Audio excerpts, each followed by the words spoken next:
चलिए, आप लोग को वॉइस मिल रहा है? Yes sir.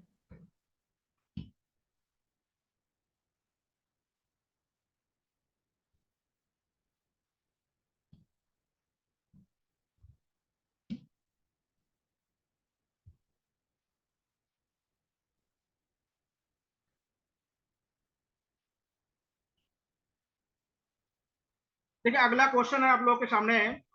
बुद्ध ने अपना पहला उपदेश कहाँ दिया था? यानी जो गौतम बुद्ध थे उन्होंने अपना पहला जो अपना टीच था वो कहाँ पे दिया था, यानी सरमन जो भी टीच कहते हैं, वो दिया गया था आपका सारनाथ में। कहाँ पे दिया गया था? सारनाथ में। ठीक है, सारनाथ कहाँ पे है? ये उत्तर प्रदेश में। उत्तर प्रदेश के जो बनारस वाला डिस्ट्रिक्ट है वहां पे क्या है? आपका सारनाथ है। और आप लोगों को बताया था कि सारनाथ में जब पहला उपदेश दिया था तो उनको धर्म चक्र परावर्तन कहा गया था। उनको क्या कहा गया था? धर्म चक्र परावर्तन कहा गया था। क्या कहा गया था? ध्यान देगा। जब सारनाथ में गौतम बुद्ध ने अपना पहला उपदेश दिया था तो उसको क्या कहते हैं? धर्म चक्र परावर्तन कहा गया था, या कहीं कहीं परिवर्तन लिखा रहता है तो ध्यान दीजिएगा। धर्म चक्र परावर्तन किसे कहते हैं? जब गौतम बुद्ध ने पहला उपदेश दिया। देखिएगा, आप लोगों को गौतम बुद्ध के जीवन के 4 घटना याद रखिएगा। जब घर से निकले थे गौतम बुद्ध, तो उन्होंने को कहा जाता है महा अभिनिष्क्रमण कहा जाता है। जब घर से निकले थे तो उनको क्या कहा जाता है? महा अभिनिष्क्रमण कहा जाता है। जब उनको ज्ञान प्राप्त हुआ तो उनको निर्वाण कहा गया है। ज्ञान प्राप्त करने को क्या कहा गया? निर्वाण कहा गया है। जब उनको पहला उपदेश दिया था तो उसको धर्म चक्र परावर्तन कहा गया है। अब जब उनका देहांत हुआ, उनका अंतिम समय जब हुआ, मृत्यु हुआ, तो उनको महापरिनिर्वाण कहा गया। तो 4 शब्द याद रखिएगा। एक है आपका महाअभिनिष्क्रमण, महाअभिनिष्क्रमण।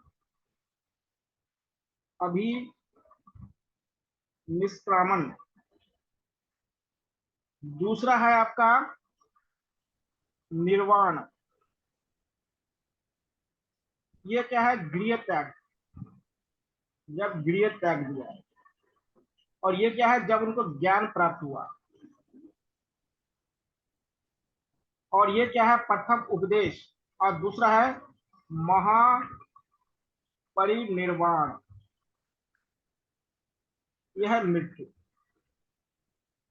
जब उनको मृत्यु हुआ था, तो जब मृत्यु कहाँ हुआ था? कुशीनगर में हुआ था। ये भी उत्तर प्रदेश में है, कुशीनगर में हुआ था। जन्म कहाँ हुआ था? जन्म हुआ था लुम्बिनी में, जो इस समय नेपाल में है। कहाँ पे है? नेपाल में पड़ता है। तो ध्यान दीजिएगा। तो ध्यान दीजिएगा।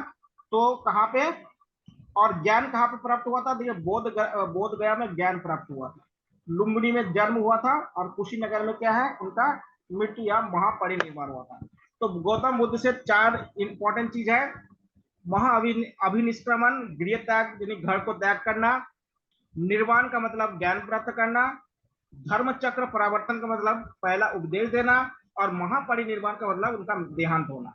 सारनाथ में पहला उपदेश दिए थे, बोध गया में ज्ञान प्राप्त हुआ था, लुम्बिनी में उनका जन्म हुआ था, और कुशीनगर में उनका देहांत हुआ था। इतना याद रखेंगे तो कोई क्वेश्चन आपसे इससे अलग नहीं हो सकता है। तो इतना आप लोग याद रखिएगा। अब देखिए, अगला क्वेश्चन देखते हैं। तो लोग देखेंगे।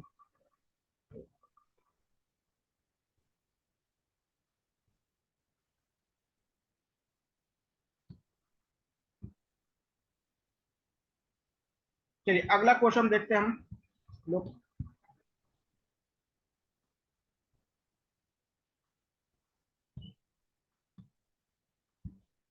Aryabhata was famous. आर्यभट्ट प्रसिद्ध क्यों थे? देखिएगा, आप लोग का साइंस वाले जो डिस्कवर है साइंटिफिक, उसमें ये बहुत इंपॉर्टेंट है। आर्यभट्ट के बारे में हम जानते हैं, ये बिहार के रहने वाले थे। कहाँ के रहने वाले थे? पहली बात तो ये बिहार के थे। और ये क्या है, एक बहुत बड़े क्या है, खगोल शास्त्री थे। क्या थे? खगोल शास्त्री। ध्यान दीजिएगा, ये क्या थे, बहुत बड़े खगोल शास्त्री। इनके जो बुक है, आर्य भट्टियम और सूर्य सिद्धांत। क्या है? सूर्य सिद्धांत। ये जो सूर्य सिद्धांत है, इसमें इन्होंने बताया था कि पृथ्वी सूर्य के चारों ओर घूमती है, चारों ओर घूमती है। ध्यान दीजिएगा, किसमें बताया गया था? सूर्य सिद्धांत वाले पुस्तक में उन्होंने बताया था। और इनका जन्म कहाँ हुआ था? बिहार में हुआ था। ये बिहार के थे। हाँ जी। तो आर्यभट्टियम और सूर्य सिद्धांत इनके बुक है। और आप लोगों को मालूम है कि हमारे देश का जो पहला सैटेलाइट है, आर्टिफिशियल जो सैटेलाइट है, कृत्रिम सैटेलाइट है, उसका नाम भी आर्यभट्ट रखा गया है। उनका नाम भी क्या रखा गया है? आर्यभट्ट रखा गया, कि इनके सम्मान में उसको आर्यभट्ट। अच्छा, ज्वाइन कर दिया मैंने, जो लोग ज्वाइन नहीं हो पा रहे उनको कर दिया। अगर कोई मैंने सबका तो कर दिया हूँ, कोई मेरे यहाँ पे जो लोग हैं वो सबका ज्वाइन हो चुका है। ठीक है, अगर कोई रह जाता है तो आप लोग फिर से जरा कर दीजिएगा, हो सकता है कोई ज्वाइनिंग में दिक्कत हो। तो आर्यभट्ट कौन थे? आर्यभट्ट एक खगोल शास्त्री थे, यानी एस्ट्रोलॉजर थे। खगोल शास्त्री आर्यभट्ट क्या थे? एक खगोल शास्त्री थे, खगोल शास्त्री। ध्यान रखिएगा।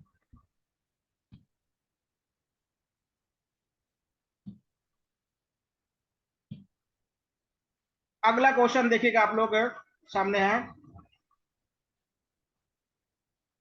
ये बोल रहा है कि जो विश्व विरासत स्थल धोलावीरा है, ये किस राज्य में स्थित है? धोलावीरा। ठीक है, पहले समझ ले धोलावीरा है क्या। ये एक हड़प्पा स्थल है। कैसा स्थल है? हड़प्पा स्थल। और आपको बता कि ये जो हड़प्पा स्थल है, ये जल निकासी प्रणाली के लिए, जल निकासी प्रणाली के लिए माना जाता है। यहाँ पे जो जल निकासी प्रणाली था, ड्रेनेज सिस्टम जिसे आप लोग कहते हैं, वो उन्नत अवस्था में था, उन्नत अवस्था में था। ध्यान रखिएगा। दूसरी बात क्या है, यहाँ पे एक स्टेडियम का साक्ष्य पाया गया, स्टेडियम का साक्ष्य पाया गया। क्या पाया गया? स्टेडियम का साक्ष्य पाया गया। तो समझ ले कि हड़प्पा लोग भी क्या खेल कूद में रुचि रखते थे। देखिए ये कहाँ पे है? गुजरात में है। गुजरात की राजधानी क्या है? गांधीनगर। गुजरात की राजधानी क्या है? गांधीनगर, याद रखिएगा। गुजरात में सबसे ज्यादा क्या है? पेट्रोलियम का उत्पादन होता है, ये आपको बताया था। पेट्रोलियम का उत्पादन सबसे ज्यादा क्या है? गुजरात में होता है। दूसरी बात क्या है, गुजरात का जो सूरत शहर है, इसे डायमंड सिटी कहा जाता है, हीरे का शहर कहा जाता है सूरत को। और आपको अगर करेंट में आप लोगों ने अगर न्यूज सुने होंगे, भारत का जो सबसे बड़ा बिल्डिंग बनाया गया है वो सूरत में बनाया गया है। भारत का सबसे बड़ा बिल्डिंग कहाँ बनाया गया है? सूरत में बनाया गया। और सूरत जानते हैं, सूरत जो शहर है, ये क्या है? ये तापी नदी के किनारे बसा हुआ है। इस नदी के किनारे बसा है, तापी या ताप्ती नदी कहा जाता है, उससे किनारे पे बसा हुआ है। तो ध्यान रखिएगा, ये कहाँ पे है? गुजरात में है। तो धोलावीरा कहाँ पे है? गुजरात। ये भी क्या है? विश्व विरासत स्थल है, तो इसको भी ध्यान रखिएगा। तो ये कहाँ पे है आपके? गुजरात में है। गुजरात की राजधानी क्या है? गुजरात की राजधानी गांधीनगर है। गुजरात की राजधानी क्या है? गांधीनगर।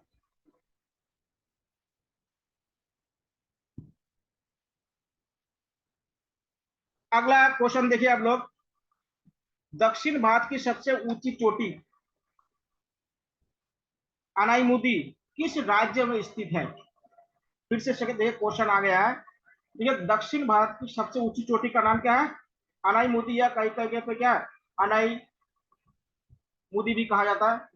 ध्यान दिएगा, ये क्या है? दक्षिण भारत की सबसे ऊंची चोटी है। ध्यान दिएगा, ये जो चोटी है ये पहाड़ी है, एक इलायची की पहाड़ी, पालनी की पहाड़ी, इन पहाड़ियों के बीच में ये स्थित है। ठीक है, तो ये यहाँ पे स्थित है, यहाँ पे ये तमिलनाडु का जो भाग है यहाँ पे स्थित है। ठीक है, तो ये तमिलनाडु के क्या है, तमिलनाडु में स्थित। तो आराईमुडी की जो चोटी है वो कहाँ पे है। अब दक्षिण भारत की जो दूसरी सबसे ऊंची चोटी भी ध्यान रखिएगा, दूसरी सबसे ऊंची चोटी वो है डोडा बेट्टा। डोडा बेट्टा क्या है, दूसरी सबसे ऊंची चोटी है, और ये कहाँ पे है, कर्नाटक। तो पहली सबसे ऊंची चोटी कहाँ पे है, अनाईमुडी है, कहाँ पे है, ये तमिलनाडु में है। और दूसरी सबसे जो ऊंची चोटी है वो कहाँ पे है, डोडा बेटा। तमिलनाडु में आप लोगों को पता है कि यहाँ पे एक पहाड़ी है जिसको आप नीलगिरी की पहाड़ी कहते हैं, जो चाय के लिए बहुत फेमस है। और यहाँ पे एक जनजाति आपको बताया था जिसको टोडा जनजाति बताया था। ये टोडा जनजाति और जो जोनसारी जनजाति है उत्तराखंड के, इनमें बहुत सारे समानताएं पाई जाती है, क्योंकि इनमें क्या है, बहुपति विवाह पाया जाता है। बहुपति विवाह इन दोनों में पाया जाता है, ध्यान दीजिएगा। तो जोनसारी और टोडा जो जनजाति है जो नीलगिरी पहाड़ी पे पाया जाता है, इनमें और जोनसारी में कैसा विवाह पाया जाता है, बहुपति विवाह पाया जाता है। तो ये कहाँ पे है आपका, अनाईमुडी आपके तमिलनाडु में। दूसरी सबसे ऊंची चोटी कौन सी है, डोडा बेटा है, और एक कर्नाटक में है। नीलगिरी की पहाड़ी कहाँ पे है, तमिलनाडु में। नीलगिरी की पहाड़ी में चाय की खेती के लिए बहुत फेमस है। किसकी खेती के लिए बहुत फेमस है, चाय की खेती के लिए बहुत फेमस है, ध्यान दीजिएगा, चाय की खेती के लिए बहुत फेमस है। अगला क्वेश्चन देखिएगा आप लोग।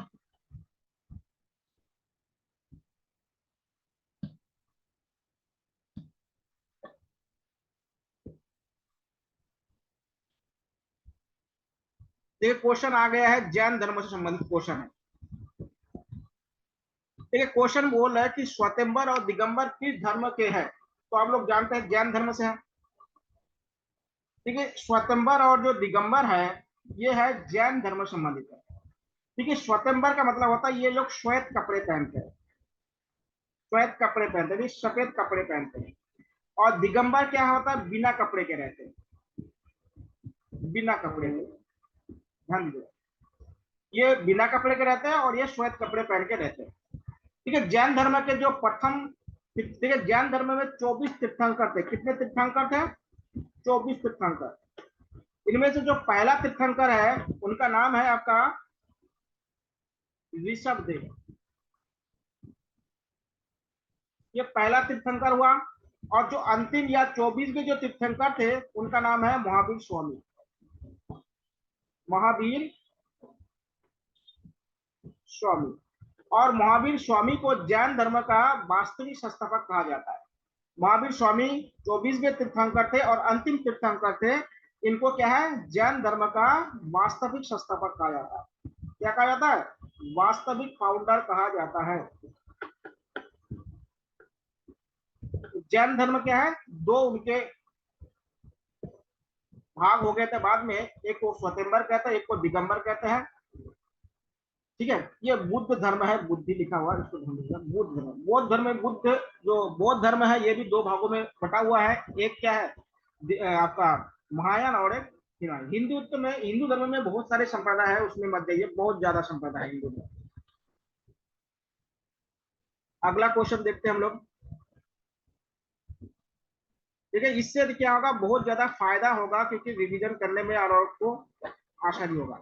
देखिए अगला जो क्वेश्चन है आप लोगों के सामने है कि तीसरी बौद्ध परिषद किस शहर में हुआ था। देखिए बौद्ध धर्म में 4 परिषद हुआ था। कितने परिषद हुआ था, 4 परिषद हुआ था। पहला जो परिषद हुआ था ये हुआ था राजगृह में। क्या हुआ था, राजगृह, पहला। दूसरा जो हुआ था वो हुआ था वैशाली में, बिहार वाला वैशाली है, दिल्ली वाला वैशाली मत मानिएगा। और जो चौथा हुआ था ये हुआ था आपका कुंडन वन, या कुंडल वन कहते हैं, जो कश्मीर में हुआ था। कहाँ हुआ था, कश्मीर में। और जो तीसरा हुआ था वो हुआ था पाटलिपुत्र। पाटलिपुत्र देखिए, जब पटना शहर जो आप जानते हैं बिहार की राजधानी है, बिहार का पुराना पटना का पुराना नाम क्या है, पाटलिपुत्र। पटना क्या है, पाटलिपुत्र क्या है, पटना का पुराना नाम है। ये भी क्या है, पटना से बहुत ही नजदीक में स्थित है। और ये क्या था, मगध जो साम्राज्य हुआ करता था, उस मगध साम्राज्य का राजधानी था। मगध का क्या था, राजधानी, मगध का राजधानी रहा। तो ध्यान दिएगा। तो पहला कहाँ हुआ था, राजगीर में हुआ था। दूसरा कहाँ हुआ था, वैशाली में हुआ था। चौथा कहाँ है, कुंडलवन में हुआ था। और तीसरा कहाँ पे हुआ था, आपका पाटलिपुत्र में हुआ था। ध्यान दिया, ये 4 परिषद हुआ था। उन 4 परिषद का अलग अलग जगह पे हुआ था। ठीक है, उसको लोग ध्यान दीजिएगा। आज सबका सही आंसर आ रहा है। आप लोग तैयारी कीजिएगा, ऐसे तैयारी कीजिएगा तो सिलेक्शन में दिक्कत नहीं होगा। और जो भी क्वेश्चन आप लोग को नहीं आ रहा है पूछिएगा, उसमें कोई दिक्कत नहीं होनी चाहिए। अगला सवाल है हर्षवर्धन से। ठीक है, हर्षवर्धन बहुत इंपॉर्टेंट है, इनके बुक भी ये बहुत इंपॉर्टेंट है। राजा हर्षवर्धन ने ज्ञान का एक बड़ा केंद्र स्थापित किया, जिसे भद्र बिहार कहा जाता है। कहाँ पे किया था, कल ध्यान दिया।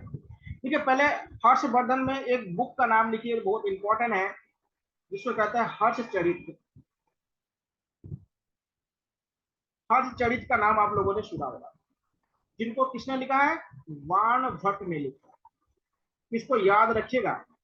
देखिए एक बात याद रखिए, देखिए कालिदास को संस्कृत का जो पद है, पद संस्कृत का बादशाह कहा जाता है। और जो बाणभट्ट है, इसे संस्कृत गद्य जो है ना, गद्य का बहुत बड़ा बादशाह कहा जाता है। यानी गद्य साहित्य में लिखने में बाणभट्ट का बहुत बड़ा मतलब महारथी हासिल था। और पद पद मतलब जो आपको आपका क्या जानते हैं, जो पोएट होता है, जो उसमें जो लिखने का काम होता है, वो क्या है, कालिदास में। कालिदास की जो पुस्तक है वो क्या है, आपके पद्य में है लिखा। तो हर्षचरित किसने लिखा है, बाणभट्ट जी ने लिखा है। और ये किसका जीवन चरित है, ये हर्षवर्धन का जीवन चरित।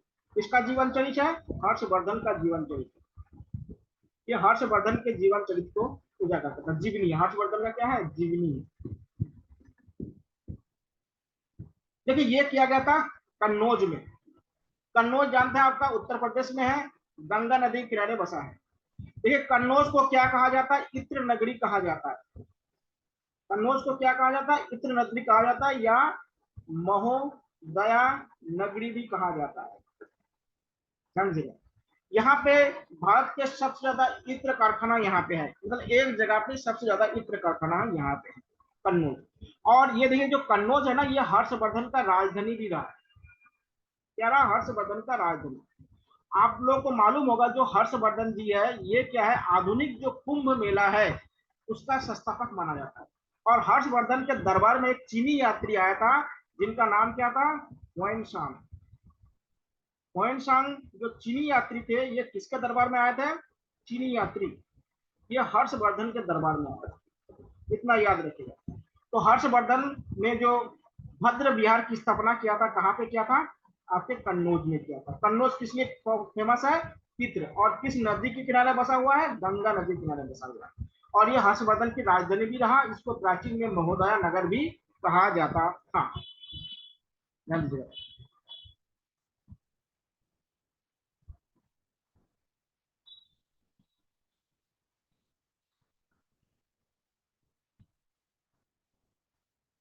अब देखिए हर्षवर्धन की राजधानी है, आपको बता दिया हर्षवर्धन की राजधानी कहाँ है। तो हर्षवर्धन की राजधानी कन्नौज है। तो इसको और ज्यादा विस्तार से बताने की आवश्यकता नहीं। अगला क्वेश्चन देखिए, थोड़ा सा क्वेश्चन बहुत इंपॉर्टेंट है, क्योंकि आपको बायोडाइवर्सिटी आपके कोर्स में है। तो बायोडाइवर्सिटी से क्वेश्चन है, जैव विविधता। निम्नलिखित में से किस स्थान पर जैव विविधता पर कन्वेंशन या उनका सचिवालय स्थित है, कन्वेंशन सचिवालय स्थित है। पहले समझ लें कि जैव विविधता होता क्या है, यानी बायोडाइवर्सिटी क्या है। देखिए ये कोई एक पार्टिकुलर जगह है, यहाँ पर अगर जीव जंतु और पादा, पादा मतलब प्लांट, इनकी अगर प्रजातियां अधिक रहती, प्रजाति में स्पीसीज, प्रजाति अधिक पाई जाती है। मतलब एक ऐसा जगह जहां पर अधिक संख्या में यानी अत्यधिक मात्रा में जीव जंतु और प्लांट या पादप के क्या है, प्रजातियां अलग अलग, मतलब एक नहीं होना चाहिए, उसमें अलग अलग प्रजातियां होनी चाहिए। जैसे कैसे, चिड़िया होना चाहिए, कुत्ते होना चाहिए, चूहा होना चाहिए, इंसान होना चाहिए, और भी बहुत सारी चीज होना चाहिए। ये नहीं कि केवल वहां पे इंसान ही इंसान हो, क्या केवल वहां पे चिड़िया ही चिड़िया हो, ऐसा नहीं होना चाहिए, या केवल वहां पे पेड़ पौधे ही पेड़ पौधे, ऐसा नहीं होना चाहिए। ये क्या होता है कि इस जो हमारे पूरा जो इकोसिस्टम है, इसमें क्या होता है, हर एक जीव जंतु या प्लांट एक दूसरे पर निर्भर है। अब वो लोग कैसे, अगर प्लांट यानी पादप अगर ऑक्सीजन नहीं देंगे तो हम लोग ऑक्सीजन कहाँ से लेंगे, और हम लोग अगर कार्बन डाइऑक्साइड नहीं छोड़ेंगे तो बताइए ये प्लांट को कहाँ से कार्बन डाइऑक्साइड मिलेगा। तो एक दूसरे पर निर्भर है कि नहीं। उसके बाद खाने पर भी निर्भर करता है, जो आप फूड चेन देखे होंगे, फूड चेन में भी क्या है, कोई उत्पादक है, कोई उपभोक्ता है, कोई आपका क्या है शाकाहारी है, कोई मांसाहारी है, कोई सर्वाहारी है। तो क्या होता है, एक दूसरे पर निर्भर ही रहता है। क्या होता है, एक दूसरे पर क्या होता है, निर्भर रहता है। इसलिए बायोडाइवर्सिटी का मतलब होता है, बायोडाइवर्सिटी का मतलब होता है कि एक जगह पे ज्यादा से ज्यादा जीव जंतु है। तो क्या है, ये इसका जैव विविधता का क्या है, कन्वेंश का सचिवालय स्थित है। तो देखिएगा ये क्या है, मॉस्को में स्थित है, ठीक है। मॉस्को क्या है, रूस की राजधानी है वहां पे। तो बायोडाइवर्सिटी का मतलब क्या होता है, बायोडाइवर्सिटी का मतलब होता है आपका कि वहां पे जीव जंतु अधिक होना। जीव जंतु क्या होना चाहिए, अधिक होना, उसको बायोडाइवर्सिटी कहा जाता है। अगला क्वेश्चन देखिएगा, निम्नलिखित में से प्रोजेक्ट कौन सा प्रोजेक्ट है जो हमारे यहाँ पे चीता लाया गया था, उसको निगरानी करने के लिए कौन सा प्रोजेक्ट चलाया गया था। चीता आप लोग जानते हैं भारत में लाया गया था। भारत में देखिए मध्य प्रदेश में एक नेशनल पार्क है, मध्य प्रदेश के नेशनल पार्क है, क्या है, Kuno national park, Kuno national park. यहाँ पे कहां से चीता लाए गए थे, नामीबिया, ये अफ्रीका देश है, नामीबिया से क्या है, चीते लाए गए थे। क्या लाए गए थे, चीते। देखिए भारत में चीता क्या है, 1950 में ही खत्म हो गए थे, भारत में चीता क्या है, विलुप्त हो चुका था। तो उसको लाया गया था, तो लाके क्या है, किसी कूनो नेशनल पार्क में उनको रखा गया था। तो ये बोल रहा है कि किस प्रोजेक्ट के माध्यम से क्या है, उनको लाया गया था। तो वो प्रोजेक्ट का नाम क्या है, प्रोजेक्ट टाइगर। प्रोजेक्ट क्या है, प्रोजेक्ट टाइगर। आप लोग को मालूम होगा, देखिएगा उत्तराखंड का जो जिम कॉर्बेट नेशनल पार्क है, ये बहुत ही इंपॉर्टेंट पार्क है, आप लोग जानते हैं। नेशनल पार्क जो दो जिलों में फैला हुआ है, कौन कौन से जिलों में फैला हुआ है, नैनीताल और पौड़ी जिले में फैला हुआ है। और ये कौन जो सा जिम बात। कॉर्बेट नेशनल पार्क है, ये भारत का पहला नेशनल पार्क है। ये भारत का क्या है, प्रथम या पहला नेशनल पार्क है। और ये क्या है, इसी को देखिएगा, इसी को 1973 में इसी को पहला टाइगर प्रोजेक्ट के माध्यम से पहला बाघ संरक्षण इसी में किया गया था। बाघ संरक्षण इसी नेशनल पार्क में किया गया था। पहले समझिएगा, जिम कॉर्बेट नेशनल पार्क है, उत्तराखंड में है, पौड़ी और नैनीताल जिले में फैला हुआ है। और ये भारत का पहला या एशिया का कह सकते हैं पहला नेशनल पार्क है, भारत या एशिया का पहला नेशनल पार्क है। 1973 में टाइगर प्रोजेक्ट के माध्यम से पहला टाइगर रिजर्व पार्क क्या है, जिम कॉर्बेट नेशनल पार्क को बनाया गया था। पहला टाइगर रिजर्व कौन सा है, जिम कॉर्बेट नेशनल पार्क। दूसरी बात क्या है, ये जो जिम कॉर्बेट नेशनल पार्क है, यहाँ पे जो टाइगर है, अगर किसी एक नेशनल पार्क की बात किया जाए तो सर्वाधिक टाइगर यहाँ पे है। एक बात ध्यान रखिएगा, अगर किसी एक नेशनल पार्क की बात की जाए तो सबसे अधिक टाइगर कहाँ पे है, जिम कॉर्बेट में। अगर किसी प्रदेश की बात किया जाए तो मध्य प्रदेश में क्या है, सबसे ज्यादा टाइगर पाया जाता है। मध्य प्रदेश में सर्वाधिक टाइगर पाया जाता है। और एक नेशनल पार्क की अगर बात की जाए, सर्वाधिक बाघ पाया जाता है मध्य प्रदेश में, ठीक है।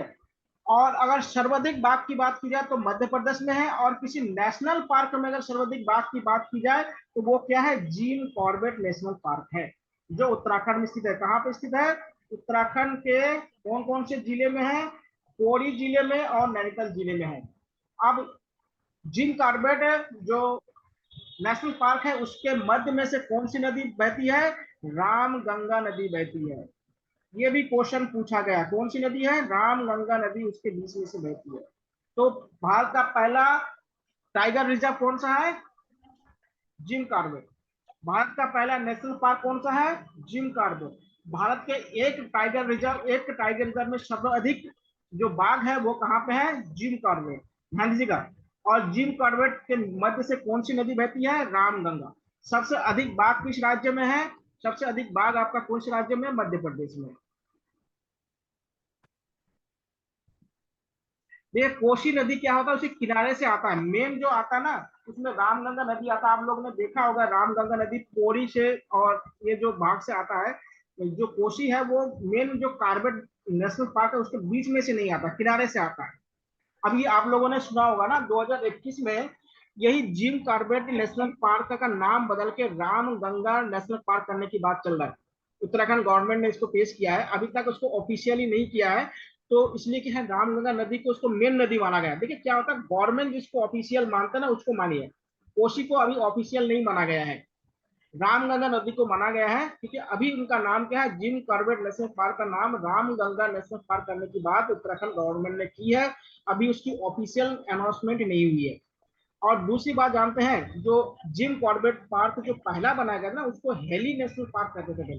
बाद में 1956 में 1956 में इसको जिम कॉर्बेट नेशनल पार्क कर दिया। पहले इसका नाम क्या था?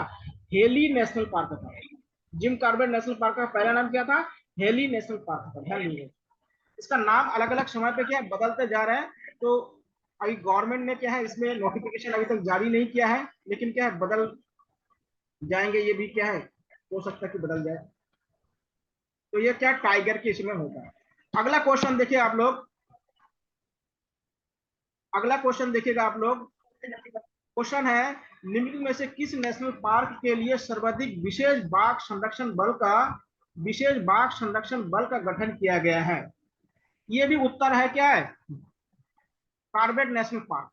इसका भी उत्तर क्या है? Corbett national park. देखिए समझ लीजिएगा, उत्तराखंड गवर्नमेंट ने यह निर्णय किया है कि देखिएगा जो नेशनल पार्क होता है ना उसके 3 एरिया होता है।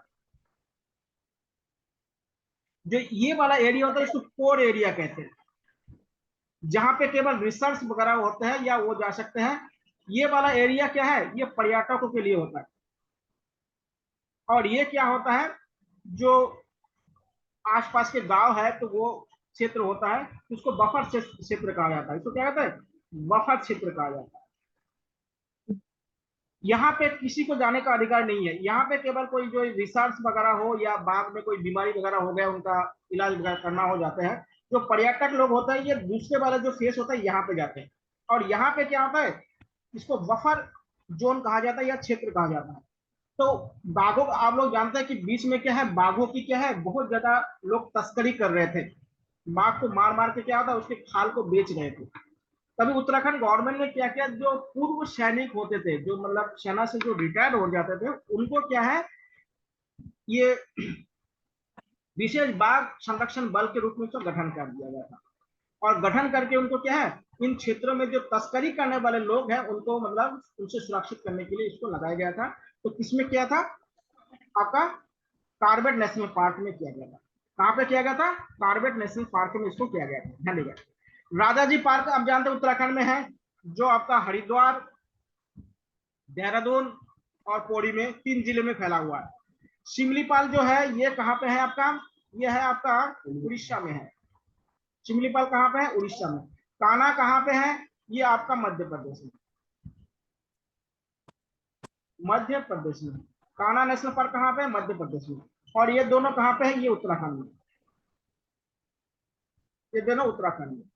कभी कभी राज्य भी पूछ सकता है तो उनको सारी चीजों को देख के आप लिखे। तो जिम नेशनल कॉर्बेट में क्या होता है, ये बल को संरक्षित करने के लिए ये लगाया गया है, ध्यान दीजिए।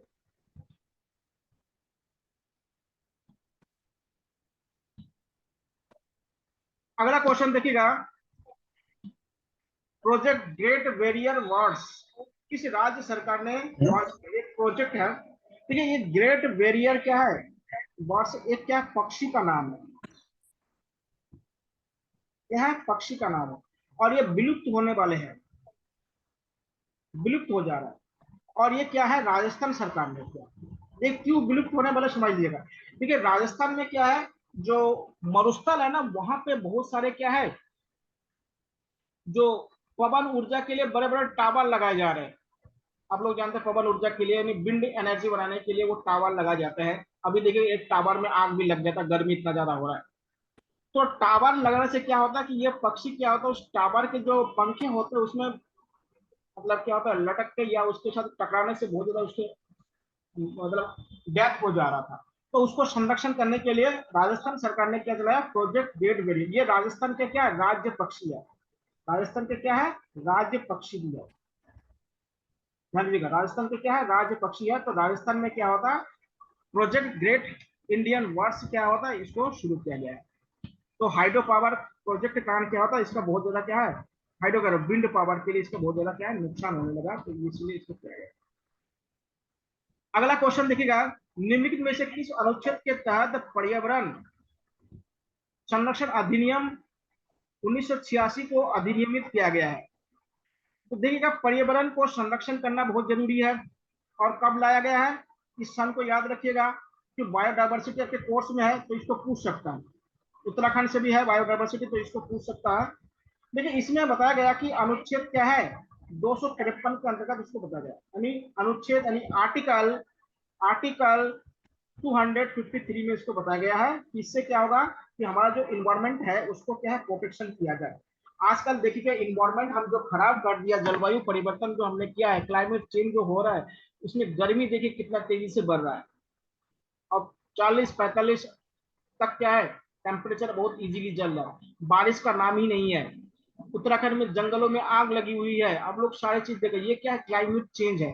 तो इसको संरक्षण करने के लिए इसको लाया गया है, लेकिन लोग उसको अभी तक क्या है पूरी तरह से मान नहीं रहे हैं, तो क्या कर सकते हैं। तो ये इसके अंतर्गत इसको लाया गया है।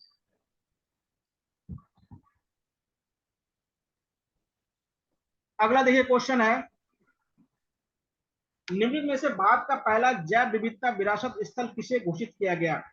अब देखिए जैव विविधता विरासत स्थल की बात कर रहे हैं। एक तो जो विरासत स्थल की बात है, अब यहाँ पे जैव विविधता, जहाँ पे जीवन या जैव विविधता ज्यादा हो। देखिए भारत में सबसे ज्यादा जैव विविधता पाई जाती है ना, वो साइलेंट वैली में पाई जाती है। साइलेंट वैली, ये जो साइलेंट वैली है ये कहाँ पे है, केरल में। हिंदी में इसको शांत घाटी कहा जाता है, साइलेंट वैली। यहाँ पे सबसे ज्यादा क्या है, जीव जंतु पाए जाते हैं। तो देखिए ये कर्नाटक के जो नल्लूर इमाली ग्रोव है, इसको क्या है भारत का पहला जैव विविधता विरासत स्थल घोषित किया गया। देखिए भारत में किसी जैव विविधता को लेकर एक नया कॉन्सेप्ट और भी आप लोगों ने सुना होगा, जिसको हॉट स्पॉट कहा जाता है। क्या कहते हैं, हॉट स्पॉट कहा जाता है। हॉट स्पॉट का मतलब होता है जहां पे जैव विविधता सबसे ज्यादा पाई जाती है, लेकिन क्या है पाई तो जाती है, लेकिन उसका क्या है धीरे धीरे विलुप्त भी हो जा रहा है। लोग उसको क्या है धीरे धीरे खत्म भी कर रहे हैं। जैसे आप लोगों को मालूम होगा हमारे पश्चिमी घाट जो है ना, वेस्टर्न वैली, वहां पे बहुत ज्यादा बायोडाइवर्सिटी है, लेकिन लोग क्या है वहां पे माइनिंग वगैरह हो रहा है तो उसको खत्म किया जा रहा है। पूर्वी हिमालय का नाम सुने होंगे, जो असम वगैरह वाले हैं, असम अरुणाचल प्रदेश वाले जो हिमालय है उसको पूर्व हिमालय कहते हैं, वहां पे भी क्या है हॉट स्पॉट है। उसके बाद आप अंडमान निकोबार का नाम सुने होंगे, वहां पे भी क्या है बहुत ज्यादा बायोडाइवर्सिटी है। उसके बाद क्या है म्यांमार से लगा हुआ यहाँ पे एक अराकन पर्वत है, म्यांमार में हुआ। तो भारत में चार क्या है हॉट स्पॉट। भारत में याद रखिएगा, भारत में कितना हॉट स्पॉट है, चार हॉट स्पॉट, जहाँ पे जैव विविधता बहुत ज्यादा है। और भारत में किसी पर्टिकुलर जगह की अगर बात कहा जाए जहाँ जैव विविधता सबसे ज्यादा है, वो है साइलेंट वैली। उत्तराखंड में बात किया जाए तो उत्तराखंड में क्या है, कौन सी वैली है, फूलों की घाटी, valley of flower. Valley of flower में क्या बहुत ज्यादा बायो डाइवर्सिटी है। आप क्या जानते हैं वहां पे जो फूलों के बहुत सारे प्रजातियां पाई जाती है। हाँ जी। अगला क्वेश्चन आप लोग देखिएगा, निम्नलिखित में से बायोलॉजिकल सुपर मार्केट किसे कहा जाता है। बायोलॉजिकल सुपर मार्केट, देखिए जैसे नया नया शब्द आप लोग आ जाएगा तो फिर दिक्कत होने लगेगा, तो आप लोग इसको याद कर लीजिएगा। बायोलॉजिकल सुपर मार्केट, देखिए सुपर मार्केट का कहना मतलब है कि जहां पर जीव जंतु का रहने के लिए अच्छा जगह पाया जाता है। सुपर मार्केट का मतलब क्या होता है, जहां पे बहुत सारे जीव जंतु रहते हैं और उनके लिए क्या अनुकूलन वातावरण भी होता है, उसके एडेप्टेशन भी क्या होता है अच्छा होता है।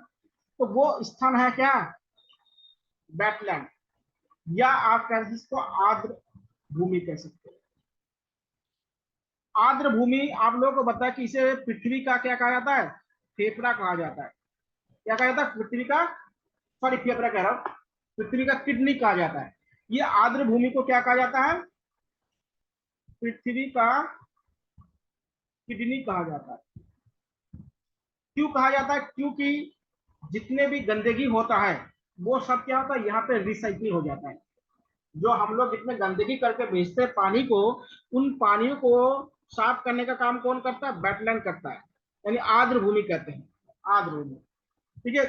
2 फरवरी को क्या मनाया जाता है, 2 फरवरी को आर्द्र भूमि दिवस मनाया जाता है। 2 फरवरी को क्या है, आर्द्र भूमि दिवस मनाया जाता है। आप बताइएगा उत्तराखंड का पहला आर्द्र भूमि स्थल कौन सा है, बहुत इंपॉर्टेंट है। उत्तराखंड में एक है केवल आर्द्र भूमि, वो है आसन, आसन बैराज। आसाम क्षेत्र। ये कहाँ पे है, ये देहरादून में है। देहरादून। देहरादून में कहाँ पे है, जो आप लोग यमुना नदी का नाम सुने होगा, यमुना नदी और जो टोंस नदी जहाँ पे मिलते हैं उनके घाटी में है। यमुना नदी और जो टोंस नदी की घाटी है यहाँ पे है आसाम। ये उत्तराखंड का क्या है, पहला क्या है, आर्द्र भूमि या वेटलैंड एरिया है।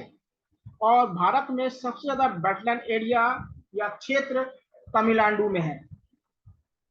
अगर आपसे पूछा जाए कि भारत में सबसे ज्यादा वेटलैंड एरिया किस राज्य में है, तो वो है आपका तमिलनाडु में। उत्तराखंड में केवल एक है, आसाम क्षेत्र है।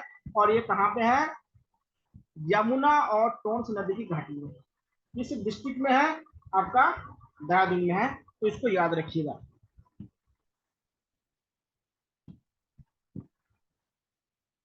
अगला क्वेश्चन देखिएगा। देखिए, संयुक्त राष्ट्र पर्यावरण कार्यक्रम यूएनडीपी का मुख्यालय कहाँ पे है, इसको संस्थान के रूप में याद रखिएगा। देखिए, इसका जो मुख्यालय है वो नैरोबी में है। संयुक्त राष्ट्र, देखिए ये क्या करता है, जो पर्यावरण है, इन्वायरमेंट है, उसको संरक्षण करने के अलग अलग कार्यक्रम चलाते हैं। क्या चलाता है, अलग अलग कार्यक्रम चलाता है, इतना याद रखिएगा। तो इसको क्या है, अलग अलग कार्यक्रम इसके द्वारा चलाया जाता है। अगला क्वेश्चन देखिएगा आप लोग।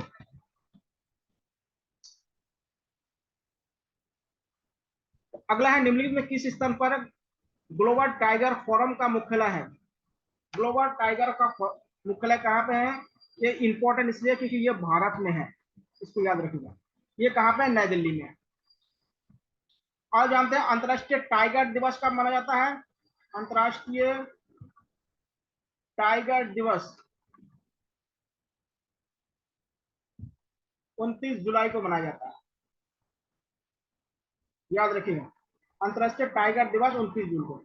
और ये ग्लोबल टाइगर फोरम का मुख्यालय कहाँ पे है, ये आपके नई दिल्ली में। कहाँ पे है, नई दिल्ली में। और अंतर्राष्ट्रीय टाइगर दिवस कब मनाया जाता है, 29 जुलाई को मनाया जाता है। 29 जुलाई को क्या है, टाइगर दिवस मनाया जाता है।